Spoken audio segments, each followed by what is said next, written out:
नमस्कार, आप देख रहे हैं न्यूज़ इंडिया। आपके साथ मैं हूं मोनिका सिंह।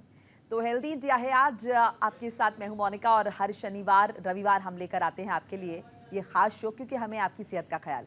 आज हेल्दी इंडिया में बात होगी अस्थमा की, जिसे हम दमा भी कहते हैं। अगले घंटे में हम आपको बताएंगे इसके लक्षण, रोकथाम के तरीके।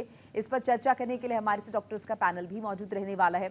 इसके अलावा आप इस प्लेटफॉर्म का फायदा उठाकर हमें फ़ोन करके अपनी समस्याएं हमारे साथ साझा कर सकते हैं, क्यूरोसिटीज़ के बारे में जान सकते हैं। फ़ोन लाइन्स हमारी खुली हुई हैं, लेकिन इन सब से पहले आपको एक रिपोर्ट हम दिखाते हैं। देखिए,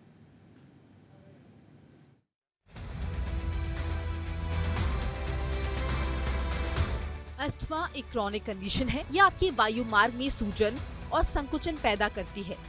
इससे वायु मार्ग में ज्यादा म्यूकस पैदा होता है, जिससे व्यक्ति को खांसी, सांस लेने में दिक्कत जैसे लक्षणों का सामना करना पड़ता है। ग्लोबल अस्थमा रिपोर्ट 2022 के मुताबिक भारत में 3 करोड़ 50 लाख लोगों को अस्थमा है। अस्थमा का इलाज कराने के बजाय इसके लक्षणों पर ध्यान देना जरूरी है, जैसे सीने में जकड़न, खांसी, सांस लेने में कठिनाई, घरघराहट। इसके अलावा इसके लक्षण सर्दी जैसे वायरल संक्रमण से शुरू होते हैं या बदतर हो जाते हैं। अस्थमा के लक्षण व्यायाम, एलर्जी, ठंडी हवा या हंसने या रोने से बहुत तेज सांस लेने से पैदा होते हैं। ये रात में या सुबह में बदतर होते हैं। अस्थमा का अटैक तब पड़ता है जब वायु मार्ग सूजने के साथ सिकुड़ जाता है, जिससे सांस लेना मुश्किल होता है। अस्थमा के दौरे के दौरान लक्षण बहुत खराब हो जाते हैं। गंभीर अस्थमा से पीड़ित लोगों को अक्सर अस्थमा के दौरे पड़ते हैं। इसके ट्रिगर पॉइंट्स की बात करें तो आउटडोर एलर्जेंस जैसे धूल के कण, फफूंद और पालतू जानवरों की रूसी या फर शामिल है। इसके अलावा खराब हवा की गुणवत्ता भी इसके लिए जिम्मेदार है। आमतौर पर शरीर की इम्यूनिटी संक्रमण से लड़ने में मदद करती है, लेकिन कुछ लोगों में प्रतिरक्षा प्रणाली के कारण सूजन पैदा होती है। ऐसा होने पर वायु मार्ग सूज जाते हैं और ज्यादा बलगम बनता है। वायु मार्ग के आसपास की मांसपेशियां कठोर हो सकती हैं। इसे सांस लेने और भी ज्यादा मुश्किल हो जाता है। अस्थमा का सटीक कारण पता न होने की सूरत में अस्थमा को रोकना मुश्किल है। अस्थमा अक्सर तब होता है जब शरीर की प्रतिरक्षा प्रणाली विकसित हो रही हो। एक रिसर्च के मुताबिक आप अस्थमा को बढ़ने से रोकने के लिए घर को नमी और फफूंदी से मुक्त रखने के साथ साथ वायु प्रदूषण से बचने जैसे कदम उठा सकते हैं। बहुत से लोग अस्थमा के साथ भी अच्छा जीवन जीते हैं। आपके डॉक्टर आपके अस्थमा को मैनेज करने के लिए बेहतर तरीका ढूंढने में आपकी मदद कर सकते हैं। अपने लक्षणों को नियंत्रित करने के तरीके के बारे में अपने डॉक्टर से खुलकर आप बातचीत कर सकते हैं। Bureau report, news India.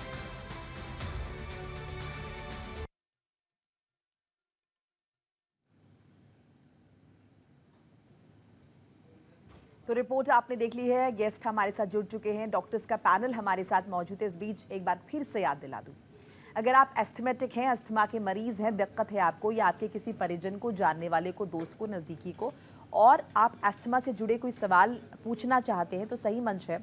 Expert हमारे साथ मौजूद है। अपनी क्यूरोसिटीज़ भी आप हमारे साथ शेयर कर सकते हैं। कोई भी सवाल अगर आपके जहन में आ रहा है तो पूछ सकते हैं। मैं एक बार तारुफ करा देती हूँ। डॉक्टर पुनीत गुप्ता हमारे साथ पल्मोनोलॉजिस्ट हैं। बहुत बहुत स्वागत है आपका डॉक्टर पुनीत। डॉक्टर धीरेन गुप्ता हमारे साथ जुड़ चुके हैं, आपका भी बहुत बहुत स्वागत मैं करना चाहूँगी। डॉक्टर श्वेता पुरोहित भी जुड़े हैं हमारे साथ, आपका भी बहुत बहुत स्वागत है। डॉक्टर अमिताभ बाका भी हमारे साथ जुड़े हैं, आपका भी बहुत बहुत स्वागत मैं करना चाहूँगी। तो देखिए, तमाम एक्सपर्ट जुड़ चुके हैं। पहले डॉक्टर पुनीत गुप्ता का रुख कर लेते हैं। डॉक्टर पुनीत, अस्थमा को किस तरह से डिफाइन हम करें, कैसी कंडीशन है?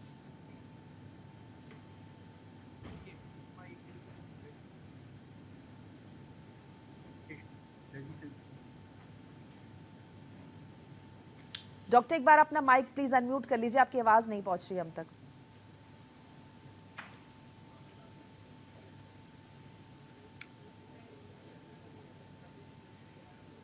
जी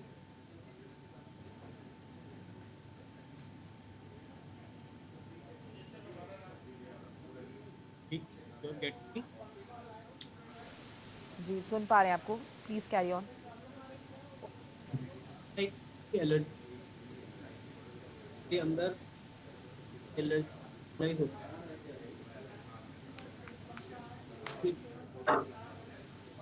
डॉक्टर पुनीत, मैं आपके पास लौटूंगी। कुछ तकनीकी कारण की वजह से मुझे लगता है आपकी आवाज़ ना बहुत क्लियरली हम तक नहीं पहुंच पा रही। व्यूअर्स को नहीं पता चलेगा कि आप कुछ कहना चाह रहे हो। डॉक्टर धीरेन का मैं रुक कर लेती हूँ। डॉक्टर धीरेन, अस्थमा को किस तरह से डिफाइन करेंगे? देखिए, अस्थमा आपने बड़ी एक छोटी सी वीडियो दिखाई थी इससे पहले, बड़ा अच्छे ढंग से उसने डिफाइन किया था। Thank you. अस्थमा एक सांस के रास्तों की बीमारी है जिसमें सांस के रास्ते थोड़े ओवर रिएक्टिव हो जाते हैं। सांस के रास्ते की ओवर रिएक्टिविटी को हम अस्थमा डिफाइन करते हैं बड़ी शॉर्ट टर्म में।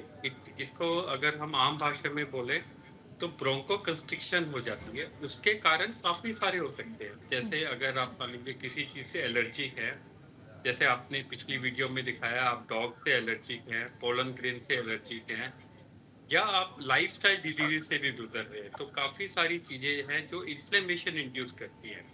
जो वो इन्फ्लेमेशन इंड्यूस करती है तो हमारे सांस के रास्ते इरिटेबल हो जाते हैं, और जैसे ही कोई ट्रिगर होता है तो उसमें ब्रोंको कंस्ट्रिक्शन हो जाता है। ब्रोंको कंस्ट्रिक्शन होता है आसपास की जो सांस मांसपेशियां होती हैं सांस के रास्ते, वो कंस्ट्रिक्ट हो जाती हैं।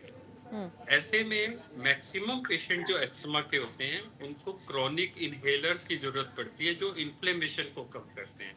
तो अगर हम सिंपल भाषा में डिफाइन करें तो ये ओवर रिएक्टिविटी ऑफ एयरवे है, जिसको हम ओवर इन्फ्लेमेशन की बात करते हैं एयरवेज में।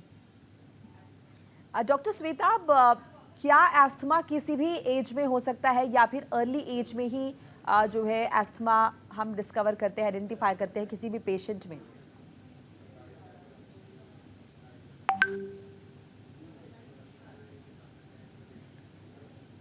डॉक्टर श्वेताब, आपकी आवाज हम तक नहीं पहुंची, एक बार अनम्यूट कीजिए। जी मैम। वैसे तो हम देखते हैं अस्थमा किसी भी एज ग्रुप के अंदर हो सकता है, पर जनरली देखा गया है यंग पेशेंट्स के अंदर बचपन से, जिनमें तो 5 से 6 साल की एज में ही सांस की दिक्कत होने लगती है। अस्थमा एक एपिसोडिक बीमारी है जिसमें जनरली आपको सांस की दिक्कत होती है, एपिसोड्स आते हैं, अस्थमा के अटैक्स आते हैं। अगर आप एज ग्रुप की बात कर रही हैं तो वैसे किसी भी एज ग्रुप में हो सकता है, पर जनरली मोस्ट कॉमनली ये यंगर एज ग्रुप के अंदर पाया जाता है। पर आजकल क्योंकि एयर पॉल्यूशन बढ़ गया है, एयर क्वालिटी इंडेक्स पुअर हो गया है, और काफी ऐसे रिस्क फैक्टर्स हैं, उसकी वजह से इवन यंग एज के अंदर भी ये जो एल्डरली पेशेंट्स हैं या जो 30-40 ईयर्स एज है उसमें भी हो जाता है। तो कॉमनली ये यंगर एज ग्रुप के पेशेंट। जी डॉक्टर अमिताभ, क्या फैक्टर्स हैं जो कि किसी भी पेशेंट पे अगर है तो उसकी वजह से उसको एस्थमा हो सकता है? कोई वीकनेस पर्टिकुलर जिसकी वजह से एस्थमा हो सकता है? देखिए, मेरी आवाज आ रही है? जी, सुन पा रहे हैं आपको। हाँ, तो देखिए सबसे इम्पोर्टेंट चीज जो होता है, जो फैक्टर की बात हम जब अस्थमा के लिए करते हैं, तो एक जेनेटिक फैक्टर होता है, क्योंकि सबसे इम्पोर्टेंट यही होता है, क्योंकि अस्थमा का कोई भी पेशेंट जब हमारे पास आता है, हम उससे ये जरूर पूछते हैं कि आपके परिवार में किसी और को, मतलब कोई भी सांस की बीमारी का मरीज आता है, तो एक बार हमारे हिस्ट्री में एक कॉमन क्वेश्चन है कि आपके परिवार में किसी को दमा एलर्जी की दिक्कत है कि नहीं है। तो एक सबसे इम्पोर्टेंट फैक्टर जो है वो है जेनेटिक। मतलब अगर आपके परिवार में माता पिता भाई बहन किसी और को है तो आपको भी हो सकता है। तो ये एक ऐसा फैक्टर है जो हम इसका कुछ बहुत ज्यादा नहीं कर सकते। ये हमें अगर मिला है तो मिला है, हम इसके बाद इसके लिए बहुत ज्यादा कुछ नहीं कर सकते। दूसरा एक सबसे इम्पोर्टेंट फैक्टर होता है एलर्जी, जिसको एलर्जिक टेंडेंसीज होती है। उसमें भी जैसे इनिशियली स्टार्ट होगा नेजल सिम्टम से, आपको बचपन में नाक बहना, बंद रहना, छींके आनी, मौसम बदलने पे दिक्कत होना। अगर ये हम अगर अर्ली एज पे आइडेंटिफाई ना करें और उसे ट्रीट ना करें तो ये भी आगे जाके अस्थमा का रूप ले सकता है। जी। और तीसरा इंपॉर्टेंट फैक्टर है कि जैसा डॉक्टर साहब ने बताया, डॉक्टर साहब ने बताया कि ये एक एपिसोडिक डिजीज है, तो मतलब इसका ट्रिगर जो है वो कोई ना कोई फैक्टर से होता है, और वो ट्रिगर फैक्टर हर पेशेंट के लिए अलग अलग होता है। वो हर के लिए एक नहीं हो सकता, हर के लिए अलग अलग होता है। किसी को डस्ट स्मोक से हो जाएगा, किसी को स्ट्रॉन्ग स्मेल से हो जाएगा, किसी को कोई खाने की चीज से हो जाएगा। तो ये वेरिएबल फैक्टर एक होता है। और इसके अलावा और भी बहुत सारे फैक्टर हैं, आजकल पॉल्यूशन है, ओबेसिटी है। तो मेनली एक जेनेटिक और एलर्जिक फैक्टर जो होता है वो सबसे इंपॉर्टेंट होता है किसी भी पेशेंट के अंदर, अस्थमा के पेशेंट। जी डॉक्टर धीरेन, ये जो ट्रिगर पॉइंट्स का हम जिक्र कर रहे हैं, ये आप लोग आइडेंटिफाई करते हैं या फिर जो पेशेंट है वो खुद भी आइडेंटिफाई कर सकता है, हो जाता है? इनिशियली अगर हम देखें, इनिशियली हाउ डू आइडेंटिफाई, कैसे आप लोगों को पता चलता है कि सामने वाला जो बंदा है या जो शख्स है वो एस्थमेटिक है?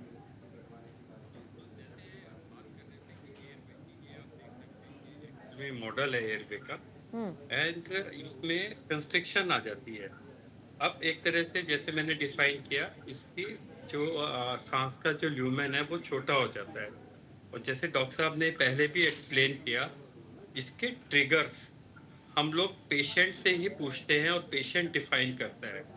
जैसे जैसे बच्चा छोटा होता है, जैसे 6 साल की कम की उम्र में जो एस्थमा ट्रिगर होते हैं वो काफी हद तक एलर्जिक होते हैं। जैसे जैसे बच्चा बड़ा होता है, लाइफस्टाइल डिजीजेज होती है, वो भी एक कारण है, और जैसा डॉक्टर साहब ने बताया पोल्यूशन और ये सब भी ट्रिगर होते हैं। तो ये कॉमन ट्रिगर्स क्या हैं?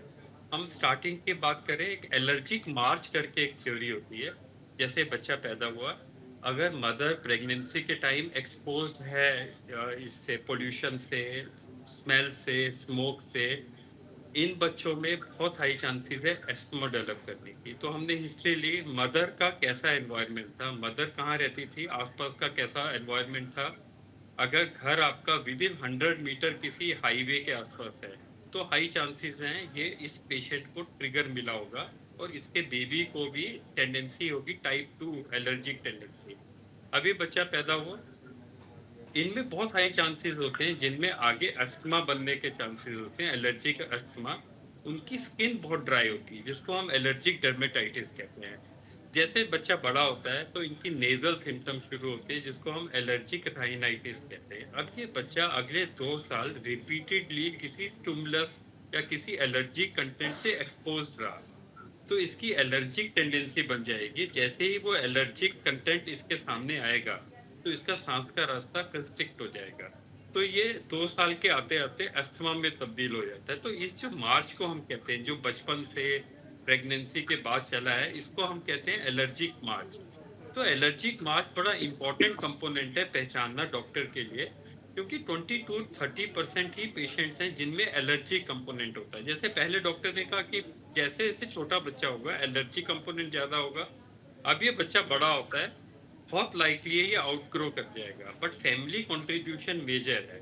अगर हम फैमिली की बात करें, मदर है, फादर है, हो सकता है दोनों तरफ से कंट्रीब्यूशन है, हो सकता है एक ही तरफ से कंट्रीब्यूशन हो। बेस्ड ऑन इतना स्ट्रॉन्ग फैमिली कंट्रीब्यूशन है, उसके बेसिस पे हम डिफाइन करते हैं कि बच्चा आउटग्रो करेगा या एस्थमेटिक रहेगा एडल्ट में भी। काफी पेशेंट्स हैं जो अभी ठीक हो जाएंगे लेकिन एडल्ट में अस्थमा वापस आएगा। एडल्ट के अस्थमा की हम बात करें तो मल्टी फैक्टोरियल होता है, जिसमें आपकी हाइपर इन्फ्लेमेटरी, ओबेसिटी, बहुत सारी लाइफस्टाइल डिजीजेज भी इन्वॉल्व करती है। तो आपको इन सब की भी हिस्ट्री लेनी चाहिए। जी, यानी डॉक्टर श्वेताब, हम ये माने कि ये रियाकर भी हो सकता है और यानी कि पूरी तरह ठीक भी हो सकता है। यस, बिल्कुल। मैम जिस तरह से सॉरी जी डॉक्टर श्वेताब। मैम, जी मैम, तो मैम जिस तरह से बताया था, अगर आपको ब्रोंकियल अस्थमा है, तो अस्थमा एक बीमारी है जो आपकी क्रोनिक रेस्पिरेटरी डिजीज है। तो इसका ट्रीटमेंट नहीं है, क्योर नहीं है।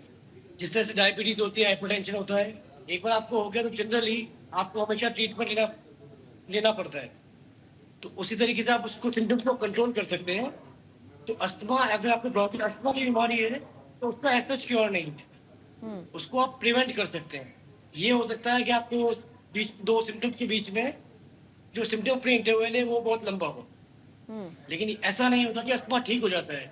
जैसा कि सर बता रहे थे, काफी पेशेंट्स के अंदर बचपन में अस्थमा होता है, जब वो जवान होते हैं तो सिम्टम्स सबसाइड कर जाते हैं, और जब से एज बढ़ती है तो उनका जो लंग कैपेसिटी कम होने लगती है, उसके बाद में अस्थमा के सिम्टम्स वापस आने लगते हैं। तो इम्पोर्टेंट ये है कि नहीं, अगर हम सिम्टम्स वापस आने की बात करें तो फिर हम ये ना माने इस बात को इस तरह से न ले कि ठीक हो गया है एंड उसके बाद सिम्टम्स वापस आ रहे हैं, यानी कि रिकरेंस हो रही है। जी नहीं मैम, रिकरेंस नहीं, अस्थमा एक बीमारी है, एक एलर्जी कंपोनेंट है। जिस तरह से सर बता रहे थे, एलर्जिक राइनाइटिस होता है। अगर अपर रेस्पिरेटरी ट्रैक्ट के सिम्टम्स है तो एलर्जिक राइनाइटिस है। वही एलर्जी जब नीचे की तरफ आ जाती है, सांस की नली के अंदर, तब हो जाता है। एक्चुअली कई बार क्या होता है, जब पेशेंट जवान होते हैं, यंग होते हैं, तो काफी जो छोटे मोटे सिम्टम्स होते हैं, जो माइल्ड सिम्टम्स होते हैं, उसको नजरअंदाज कर देते हैं। लेकिन अगर आप उनका उस कंडीशन में भी अगर आप देखेंगे, उनको डस्ट एलर्जी है, सीजनल वेरिएशन ऑफ सिम्टम्स रहता है, अगर आप उनका पीएफटी करवाएंगे, जिसके अंदर एक सांस की जांच होती है, तो आप नॉर्मल पीएफटी करते हैं, और एक बार आप उनको अस्थमा का जो ट्रीटमेंट है जिनको ब्रोंकोडायलेटर्स कहते हैं वो दिया जाता है, और उसके बाद में वापस रिपीट करते हैं। तो उसमें अगर आपकी लंग की कैपेसिटी इंप्रूव हो रही है तो इसका मतलब है आपको अस्थमा है। हो सकता है आपके सिम्टम्स इतने माइल्ड है कि आप उसको, वो आपको भी आपकी लाइफस्टाइल को अफेक्ट नहीं कर रहे हैं, तो आप उसका क्योर नहीं ले रहे हैं, उसका ट्रीटमेंट नहीं ले रहे हैं इस समय। तो ये हो सकता है। पर ज्यादातर ऐसे पेशेंट्स के अंदर आपको लगता है जो सर्दी जुकाम नॉर्मल पेशेंट से ज्यादा लगता है, डस्ट एलर्जी है, सीजनल वेरिएशन ऑफ सिम्टम्स है, खांसी है बहुत जल्दी आना, ये सब सिम्टम्स रहते हैं। तो जनरली ट्रीटमेंट ये हो सकता है कि जो सिम्टम फ्री इंटरवल है वो लंबा हो सकता है, लेकिन ऐसा नहीं होता कि अस्थमा, अगर ब्रोंकियल अस्थमा है तो जनरली वो उसका क्योरेबल डिजीज नहीं है, कंट्रोलेबल डिजीज है, आप ट्रीटमेंट अच्छे से कर सकते हैं। ये बात है उसके लिए। ठीक है डॉक्टर अमिताभ, हम बार बार ऐड करना चाहूंगा। जी एक पॉइंट प्लीज। मैं ऐड करना चाहूंगा। जी डॉक्टर साहब ने बिल्कुल ठीक बात बोली कि क्योरेबल नहीं है, इन द सेंस कि मैं एज ए डॉक्टर आपको कोई ऐसी मेडिकेशन नहीं दे सकता जिससे आपका अस्थमा 100% ठीक हो जाए, but cure is with God, right. तो नेचर के साथ कई बच्चों की टेंडेंसी होती है, जैसे मैंने आपको समझाया, ये सांस का रास्ता आप ये देख रहे हैं, ये गोल गोल अगर आप देख रहे हो, ये सांस का रास्ता है। तो छोटी उम्र में सांस का रास्ता छोटा होता है, और जैसे ही एस्थमा होता है तो और छोटा हो जाता है, तो इनको अटैक्स हो जाते हैं। कई पेशेंट्स अपने आप को पहचान पाते हैं, कहीं नहीं पहचान पाते। तो आप जिनको बहुत रेयर कम अटैक्स होते हैं, मान लीजिए साल में मुश्किल से 1 या 2 बार अटैक हुए, तो हम वो दवाइयां देते हैं जिनसे सांस के रास्ते खुलते हैं। दूसरा ग्रुप ऑफ पेशेंट है जिसको डॉक्टर साहब ने डिफाइन किया, इन्फ्लेमेशन परसिस्टेंट है अंदर सांस के रास्ते में, इनको हम स्टेरॉइड देते हैं। तो स्टेरॉइड देने का मतलब ये नहीं है वो क्योर कर सकता है, वो केवल टेम्परेरी सप्रेस करेगा, जिसके आपके सांस के रास्ते जो इरिटेबल रहते हैं उनकी इरिटेबिलिटी कम हो जाए, जिससे आपकी लाइफ नॉर्मल हो जाए, आप नॉर्मल पल्मोनरी फंक्शन टेस्ट के साथ लाइफ जिए। और अगर आगे चांसेस हैं, सपोज जैसे मैंने बताया एलर्जिक एस्थमा में चांसेस होते हैं ये आउट ग्रो कर जाएं एक स्टेज तक, तो अगर हम इनको वेल कंट्रोल्ड रखें तो इनकी पल्मोनरी फंक्शन टेस्ट नॉर्मल रहेगी, और उम्र के साथ ये आउट ग्रो कर सकते हैं, क्योंकि आपका सांस का रास्ता बड़ा हो गया उम्र के साथ, आपने उसको वेल कंट्रोल रखा। अगर एलर्जिक सिम्टम्स और साइंस टेंडेंसी जो है वो कम हो जाती है, ये पेशेंट्स आउट ग्रो कर जाते हैं। तो हमारे पास क्योर नहीं है, but God has got cure for some patients, and we need to identify which group of patients are going to help. But ये पक्का है, हमें सिम्टम्स को कंट्रोल करना चाहिए। डॉक्टर पुनीत, किस तरह से आप लोग सिम्टम्स को कंट्रोल करते हैं? किस तरह की मेडिसिन होती हैं, या फिर सिर्फ पंप ही आप लोग यूज़ करते हैं? इस बारे में भी जानना चाहेंगे। साथ साथ एक और आप मिथ कह सकते हैं, या फिर एक लोगों के बीच एक तरह की मान्यता है कि अगर एक बार आप पंप यूज़ करने लगे हैं तो उसके बाद आजीवन आपको उसकी आदत पड़ जाएगी, तो इसलिए नहीं भी यूज़ करना चाहिए। इस तरह की बातें सुनने में आती हैं।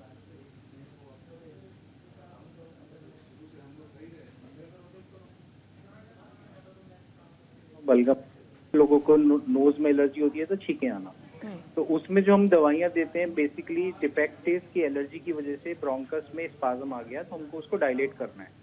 जैसे एक पतले से पाइप में अगर आप सांस हवा छोड़ेंगे तो उसमें सीटी जैसी आवाज आती है, लेकिन उस पाइप को अगर मोटा कर देंगे तो नॉर्मल आवाज आती है। तो वो उसके लिए हम ब्रोंकोडायलेटर देते हैं। अब ब्रोंकोडायलेटर देने के लिए आप टैबलेट फॉर्म में भी यूज कर सकते हो, सिरप फॉर्म में भी यूज कर सकते हो, इनहेलेशन फॉर्म में भी यूज कर सकते हो। तो ये बड़ा सिंपल सा है कि इनहेलेशन फॉर्म में जब यूज करते हैं तो डायरेक्ट लंग में दवाई जा रही है, वो बाकी शरीर के सारे ऑर्गन में बाईपास होके सीधा लंग में जा रही है, तो उसके साइड इफेक्ट बहुत मिनिमाइज हो जाते हैं। और अस्थमा में साथ साथ इन्फ्लेमेशन भी होती है, तो ब्रोंकोडायलेटर के साथ साथ हमको स्टेरॉइड इनहेलेशन फॉर्म में भी देना होता है, जिससे कि वो इन्फ्लेमेशन रिवर्स हो। दूसरी बात जो ये एक मिथ है कि इनहेलर एक बार शुरू किया तो आदत पड़ जाएगी, तो एक चीज पेशेंट को ध्यान में रखनी चाहिए कि जो हम उसको ठीक कर रहे हैं उनकी बीमारी को ठीक कर रहे हैं। जैसे कि हाइपरटेंशन है, जैसे डायबिटीज है, या जो भी बीमारी है उसकी जो बीमारी है उसका ट्रीटमेंट हम दे रहे हैं। तो ऐसा जरूरी नहीं है कि इनहेलर एक बार यूज करना है तो जिंदगी भर यूज करना पड़ेगा। हाँ, अगर अस्थमा बिल्कुल एंड स्टेज पे पहुंच चुका है, उन्होंने बीच बीच में दवाइयां छोड़ी हैं और उसको पूरी तरीके से कंट्रोल नहीं रखा है, तब फिर लास्ट स्टेज में तो आपको दवाइयां लेनी पड़ेंगी।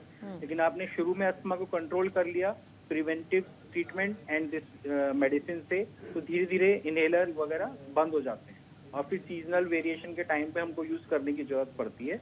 लेकिन इसमें हमको इनिशियल फेज में और उसके रिस्क फैक्टर पहचानने पड़ेंगे कि जिस चीज से अस्थमा प्रेसिपिटेट हो रहा है उसमें हम अपनी लाइफ में प्रिकॉशन रखें। तो अस्थमा प्रेसिपिटेट ही नहीं होगा तो इनहेलर की जरूरत ही नहीं पड़ेगी एक कंट्रोल के बाद। जी डॉक्टर अमिताभ, एस्थमेटिक पेशेंट्स को किन बातों का ख्याल रखना चाहिए? ऐसा क्या है जो वो ना करें जिससे उनका एस्थमा जो है वो ट्रिगर ना हो?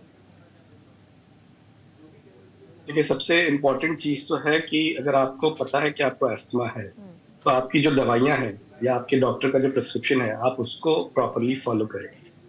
दूसरा इम्पोर्टेंट चीज है इनहेलर। जैसे डॉक्टर साहब ने कहा कि इनहेलर से आदत नहीं, जैसे मैं इस पे थोड़ा सा और जोड़ना चाहूंगा कि देखिए कोई भी दवाई से आदत तभी पड़ती है जब उससे कुछ प्लेजर मिले या उसका दिमाग पे कोई असर हो, ठीक है ना। तो इसमें आदत पड़ने वाली कोई दवाई नहीं है, ये सिर्फ और सिर्फ इलाज के लिए होता है। और जैसा डॉक्टर साहब ने कहा कि सीधे लंग्स में जाता है। देखिए कोई भी गोली या कोई भी दवा आप खाते हो तो पूरे शरीर में जाता है और उसका जो इफेक्ट है वो हमें लंग में चाहिए, बट उसका जो साइड इफेक्ट है वो पूरे बॉडी में जाता है।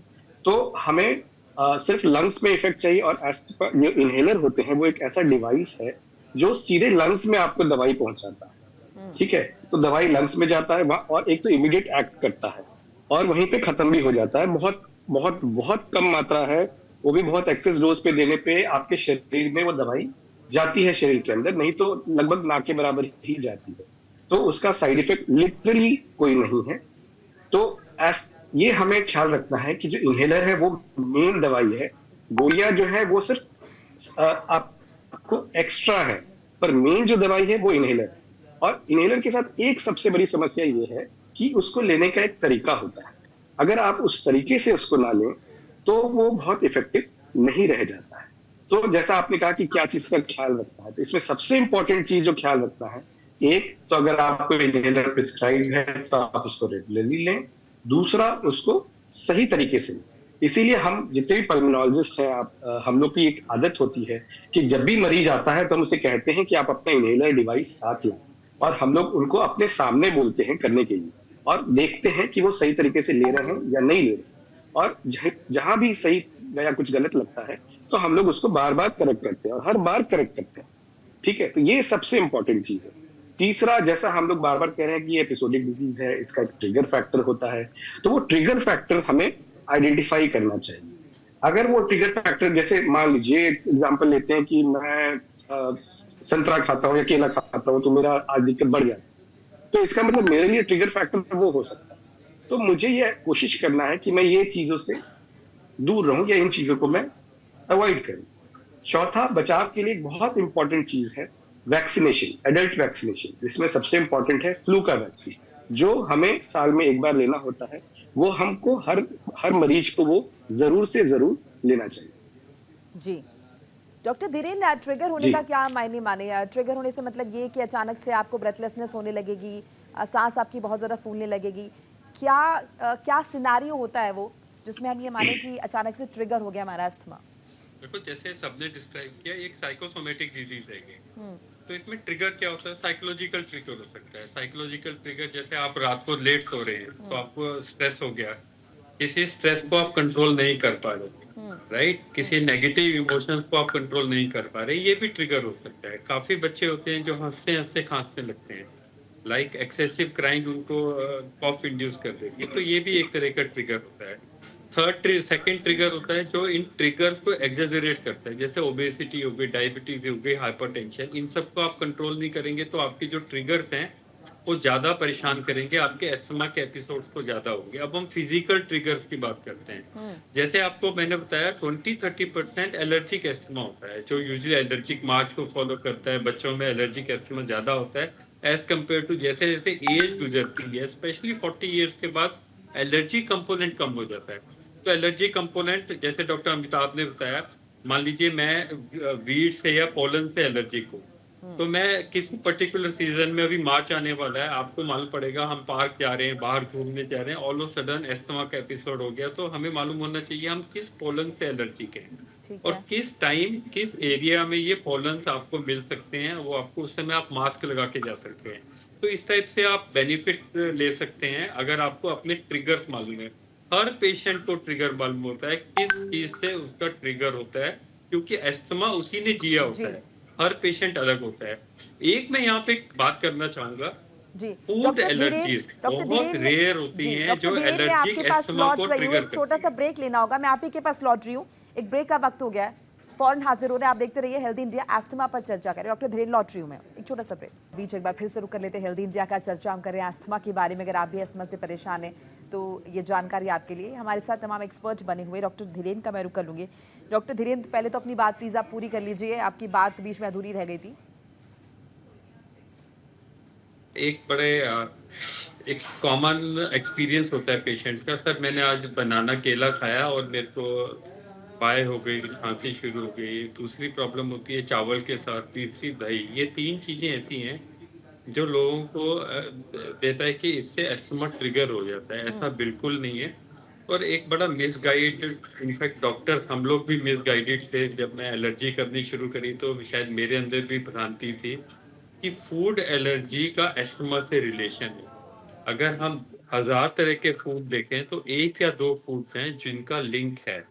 बट मैं फिर कहूंगा पेशेंट बेस्ट इंसान है जो अपने फूड को, अपने ट्रिगर को डिफाइन कर सकता है। But most of time asthma एक एरो एलर्जिक है और एक ट्रिगर और कंट्रोल उसको करना चाहिए। मान लीजिए किसी को अस्थमा है, 50% चांस है उसको जुकाम भी रहता होगा, एलर्जिक राइनाइटिस भी रहती होगी। तो अगर वो एलर्जिक राइनाइटिस को कंट्रोल नहीं करेगा तो उसका अस्थमा नहीं कंट्रोल होगा। मैं बस यही कहना चाहूँगा। जी डॉक्टर अमिताभ बांका का रुख करें। डॉक्टर अमिताभ, हार्मोनल फैक्टर्स का भी जिक्र होता है, ये भी रिस्पॉन्सिबल है कहीं ना कहीं अस्थमा के लिए, इसमें किस तरह से एलैबोरेट करेंगे आप? देखिए, हार्मोनल फैक्टर्स डायरेक्टली तो ऐसा कुछ इफेक्ट नहीं है, बट हाँ, जैसे हम लोग कई बार बात करते हैं कि बचपन में एलर्जी की प्रॉब्लम होती है और जब बच्चा बड़ा होता है तो वो अपने आप ही वो रिमिशन में चला जाता है, वो ठीक हो जाता है। तो यहाँ मैं जरूर कहूंगा कि जब देखिए, जब हम लोग क्या कहते हैं, जब टीन्स के बाद अक्सर जब बच्चों को होता है, टीन्स में होता है, और जब टीन्स खत्म होते हैं तो उनका अस्थमा अपने आप ठीक हो जाता है। कई बार ऐसा देखा गया है कि फिर उनको आगे जाके एडल्टहुड में ज्यादा सिम्टम्स नहीं होते या परेशानी नहीं होती। टेंडेंसी रहती है कि हो सकती है, बट कई बार देखा गया है, जैसा सर ने कहा कि God is the biggest cure, मतलब God provides the biggest cure.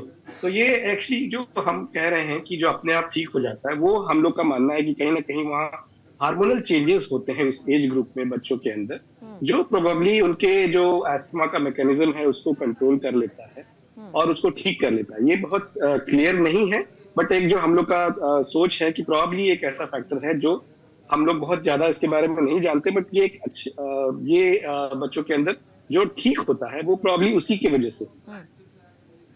Doctor Smita, categories भी होती होंगी अस्थमा में, कुछ एडवर्स कंडीशंस होती होंगी, कुछ अगर हम देखें अर्ली कंडीशंस, किस तरह से आप लोग कैटेगराइज करते हैं अस्थमा को? मैम, एक होता है एलर्जिक अस्थमा, एक non allergic asthma. Mainly 2 categories होती है इसके अंदर। तीसरा एक होता है ऑक्यूपेशनल अस्थमा होता है, वो भी होता है जो पर्टिकुलर ऑक्यूपेशन से हैं उनके अंदर ही वो अस्थमा दिखा जाता है।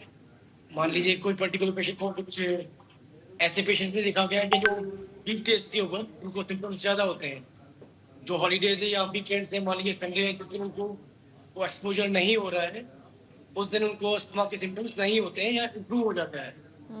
और ऐसे कंडीशन को ऑक्यूपेशनल अस्थमा कहते हैं। एक कुछ परसेंट होता है इसमें अटोपिक अस्थमा होता है, नॉन अटोपिक अस्थमा होता है। तो इन तरह के कुछ अस्थमा के अंदर इससे हम क्लासिफाई करते हैं। तो काफी देखा गया एक अस्थमा, एक जो अटोपिक अस्थमा होता है उसमें आपको नेजल पॉलिप्स होते हैं साथ में, वो हो सकता है। एक होता है जो ये जो एलर्जिक अस्थमा देखा गया है, ये यंगर एज ग्रुप में शुरू होता है। एलर्जिक सिम्टम्स होते हैं इनके अंदर, पेशेंट्स के अंदर। डॉक्टर श्वेता, मैं और रोकना इनके अंदर चाहूंगी जो- आपको, हमारे साथ एक कॉलर जुड़ चुके हैं, श्री भगवान है दिल्ली से, उनसे बात करें। श्री भगवान जी, बहुत बहुत स्वागत है आपका, सवाल पूछिए अपना। डॉक्टर साहब नमस्कार जी। ऐसा है, मेरे को एक डॉक्टर ने गलत इंजेक्शन लगा दिए थे जेंटामाइसिन के। तो जब से मेरे को ये प्रॉब्लम होगी, मेरा गला और मेरा सीना जाम रहने लग गया है। अगर मैं थोड़ा सा भी चलता हूँ मेरे को सांस सा देने लग जाते हैं। जी डॉक्टर धीरेन, आप सुन पा रहे हैं? हाँ, देखो एक चीज मैं आपको बताना चाहूंगा, हम किसी के डिफेंस में नहीं आ रहे, लेकिन किसी भी गलत इंजेक्शन, किसी भी तरह के इंजेक्शन की जो ड्यूरेशन होती है, वो जब तक इंजेक्शन पे दवा अंदर रहती है तब तक ही है। मान के चलिए कोई गलत इंजेक्शन लगा जो आपको सूट नहीं किया और आपको उस समय कोई सिम्टम प्रोड्यूस हुए, वो बहुत टेम्परेरी होंगे। तो अभी जो आप बता रहे हैं वो टिपिकल अस्थमा के लक्षण है, उसका कोई उस इंजेक्शन से कोई लिंक नहीं है। अपने आप टेस्ट कराएं, एक पल्मोलॉजिस्ट से मिलें और आपकी डायग्नोसिस हो जाएगी, आपकी लाइफ ठीक हो जाएगी। आप इस अंधेरे में ना रहें कि आपको किसी गलत इंजेक्शन के चलते आपको ये सिम्टम्स हो रहे हैं। हम उम्मीद करते हैं सर कि आपको आपके सवाल का समाधान मिल गया होगा, समस्या का समाधान मिल गया होगा। डॉक्टर श्वेता, आप अपनी बात प्लीज पूरी कर लीजिए। आप बहुत डिटेल में बता रहे थे कितने तरह के अस्थमा होते हैं।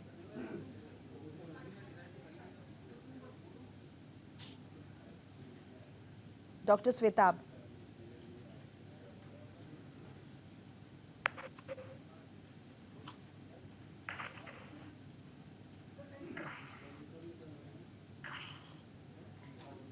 चलिए एक बार डॉक्टर पुनीत का रुक। डॉक्टर पुनीत, कुछ मेडिसिन भी कई दफा ट्रिगर करती है, ये भी देखा जाता है। जी हाँ, बिल्कुल। जितनी भी पेन किलर्स होते हैं जिनको हम non steroidal anti inflammatory drugs बोलते हैं, जैसे मोस्ट कॉमन डिस्प्रिन, निमेसुलाइड, इस टाइप की जो मेडिसिन होती हैं पेन किलर, वो भी अस्थमा को प्रेसिपिटेट कर सकती हैं। तो जो जिन भी पेशेंट्स को अस्थमा होता है उनको पेन किलर से बचना चाहिए। पैरासीटामोल ले सकते हैं अगर कोई फीवर है या पेन के लिए हाई डोज में, under supervision of doctor. And certain other medicine भी होती हैं, कुछ हार्मोनल टैबलेट्स होती हैं जो कि आजकल IVF में भी यूज करते हैं, इन विट्रो फर्टिलाइजेशन में। तो उससे भी हार्मोनल चेंजेस होने की वजह से अस्थमा प्रेसिपिटेट हो सकता है। तो सर्टेन मेडिसिन भी करती हैं। प्लस जो सीजन चेंज है, जैसे अभी डॉक्टर साहब ने बताया कि एक एटोपिक अस्थमा होता है, एक नॉन एटोपिक अस्थमा होता है। तो एटोपिक अस्थमा तो जो एलर्जी इंड्यूस्ड है उसमें वो फैमिली में भी रन कर सकती है कि जेनेटिकली प्रीडिस्पोज है, मदर फादर में भी था तो वो चल रहा है, उसमें यूसिनोफिल काउंट्स भी बढ़ी हो सकती हैं, IgE लेवल भी बढ़ा हो सकता है।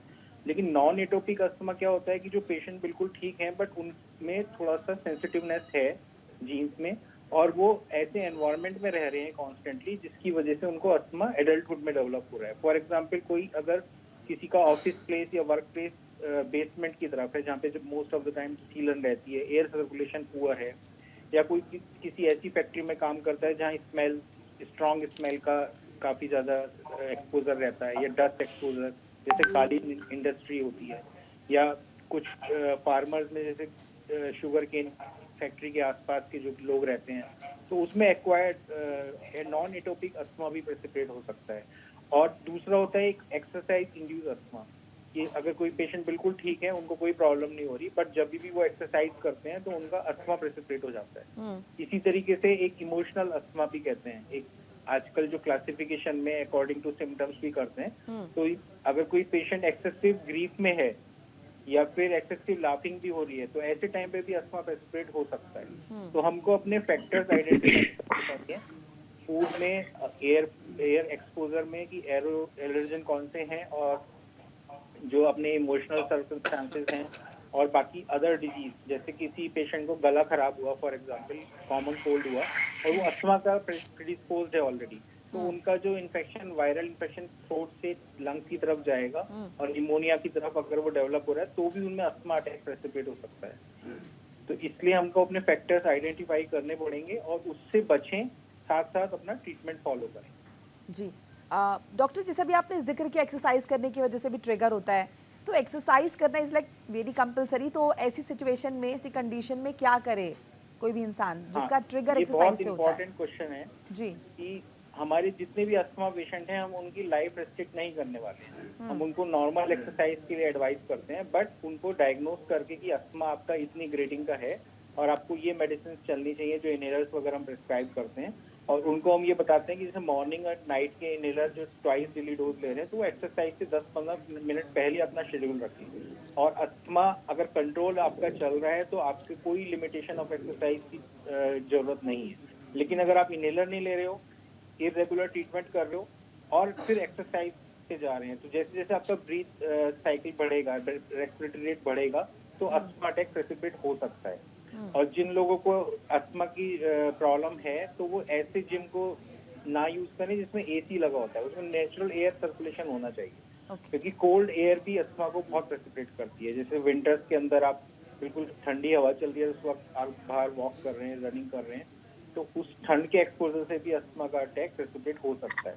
लेकिन अगर कोई प्रॉपर मेडिसिन टाइम से अस्थमा कंट्रोल चल रहा है, तब हमको माइनर प्रिकॉशन रखते हुए कोई एक्सरसाइज, हम कोई लिमिटेशन की जरूरत नहीं होती है, जस्ट एक्सपोजर ऑफ कोल्ड से बचना चाहिए। जी डॉक्टर अमिताभ, जैसे भी आपने इमोशंस का भी जिक्र किया, स्ट्रेस की भी बात आती है, तो ये किस तरह से कोरिलेट करते हैं, इनकी वजह से अस्थमा कैसे ट्रिगर हो जाता है? सर ने जैसे कहा कि अस्थमा एक साइकोसोमेटिक डिसऑर्डर भी माना जाता है, तो भाई ये एक साइकोलॉजिकल फैक्टर्स होते हैं जो बेसिकली आपको बॉडी में कोई भी स्ट्रेस होता है तो कुछ केमिकल्स रिलीज होते हैं, तो प्रॉब्ली उसके वजह से ही होता है। और स्ट्रेस एक बहुत इंपॉर्टेंट फैक्टर हो गया, ना सिर्फ आपको ट्रिगर करने के लिए, बट आपको अगर बीमारी है और आप उसको कंट्रोल नहीं कर पा रहे तो भी ये बहुत इंपॉर्टेंट फैक्टर होता है। तो ये दोनों तरह की से है, आपको ये बीमारी बढ़ा भी सकता है और बीमारी है तो उसके कंट्रोल में भी आपको दिक्कत कर सकता है। तो कई पेशेंट्स को हम लोग को आइडेंटिफाई करना पड़ता है कि कई बार हमें एंग्जियोलिटिक्स और एंटी डिप्रेसेंट्स भी ऐड करने पड़ते हैं अपने मेडिसिन में, क्योंकि ये एक क्रॉनिक बीमारी है। और कई बार जब आदमी एडवांस स्टेज में होता है तो बहुत दवाइयों के बाद भी बहुत अच्छा कंट्रोल नहीं हो पाता है, तो उस केस में भी पेशेंट्स को एंजाइटी डिप्रेशन होता है और वो भी एक अपने में एक विशियस साइकिल बना देता है कि दवा दे रहे हैं, फायदा नहीं हो रहा है, फिर एक मतलब वो पेशेंट को पूरा क्योर नहीं मिल पाता है।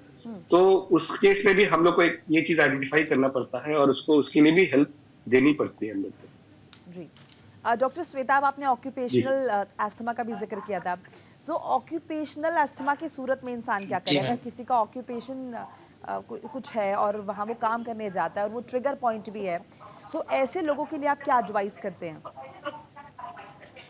मैम, ऑक्यूपेशनल अस्थमा अगर है किसी पेशेंट को, अगर पॉसिबल हो ऐसे पेशेंट को ऑक्यूपेशन चेंज कर लेना चाहिए, पर कई बार ऐसा पॉसिबल नहीं हो पाता है।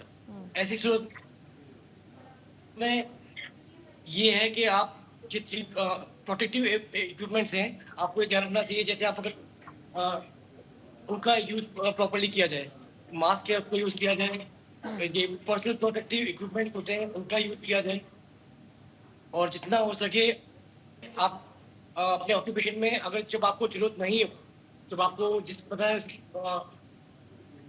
कि जिससे आपको एलर्जी है, आप उससे उसका एक्सपोजर मिनिमम हो पाए। जहाँ तक पॉसिबल हो सके ऑक्यूपेशनल अस्थमा वाले पेशेंट्स को अपना ऑक्यूपेशन, अगर उसके सिम्टम्स माइल्ड हैं तो फिर भी ट्रीटमेंट के साथ भी कंटिन्यू कर सकते हैं, लेकिन अगर सीवियर सिम्टम्स आ रहे हैं ऐसी कंडीशन के अंदर, तो ऐसी कंडीशन के अंदर उनको जॉब चेंज कर लेना चाहिए। जी डॉक्टर धीरेन, आप क्या सजेस्ट करते हैं? हम प्रिकॉशंस की अगर बात करते हैं, फॉर एग्जांपल मानिए किसी को बचपन से नहीं है अस्थमा, अचानक से उसको मिडिल एज में आकर डेवलप होता है, तो कैसे आप खुद को बचा सकते हैं, ये सिचुएशन, ये कंडीशन हमारे सामने ना आए? देखिए, नॉर्मली ये जेनेटिक होता है, तो उस फैक्टर को तो आप प्रिवेंट नहीं कर सकते हैं। अब हम बात करते हैं मिड एज पे जो एस्थमा होता है, उसमें देखा गया है एलर्जी के अलावा काफी सारी और चीजें भी योगदान देती हैं, जैसे आपकी ओबेसिटी होगी, पुअरली कंट्रोल्ड एलर्जिक राइनाइटिस होगी। कुछ एनवायरनमेंट को हम बेटर कर सकते हैं। एक जो फैक्टर हम लोगों ने डिस्कस नहीं किया वो है मॉइस्चर। अगर हम मैक्सिमम प्रॉब्लम देखें पूरे इंडिया में तो वो है सीलन, घरों में सीलन, हम उनको प्रिवेंट कर सकते हैं। उस सीलन को प्रिवेंट करेंगे तो एक्चुअली में ये तक देखा गया है कि किसी पेशेंट को अगर एस्थमेटिक टेंडेंसी नहीं भी है, लेकिन जो एनवायरनमेंट है वो उसको इतना खराब बनाता है, एयर को पोलन्स इतने ज्यादा होते हैं तो वो इरिटेंट का काम करते हैं और जिसको हमें लगता है एस्थमेटिक अटैक है। सो हमें मॉइस्चर का अगर हम ध्यान रखें तो इंडोर पोल्यूटेंट्स का अगर ध्यान रखें। अगर आप देखिए कभी पूड़ी बन रही हो, पूड़ी सब्जी अगर छोंका लग रहा हो तो आप इमेजिन कर सकते हैं AQI क्या होता है। ये मैंने अपने घर पे टेस्ट किया है, 750। हम बात करते हैं 200 के ऊपर, बहुत खतरनाक है। और कितना टाइम आपका टाइम गुजरता है डाइनिंग रूम में, ड्राइंग रूम में, जहाँ पे किचन डायरेक्टली एक्सपोज होते हैं। आप उन बच्चों की देखिए जो माओं की गोद में होती है, माएँ खाना बना रही होती हैं।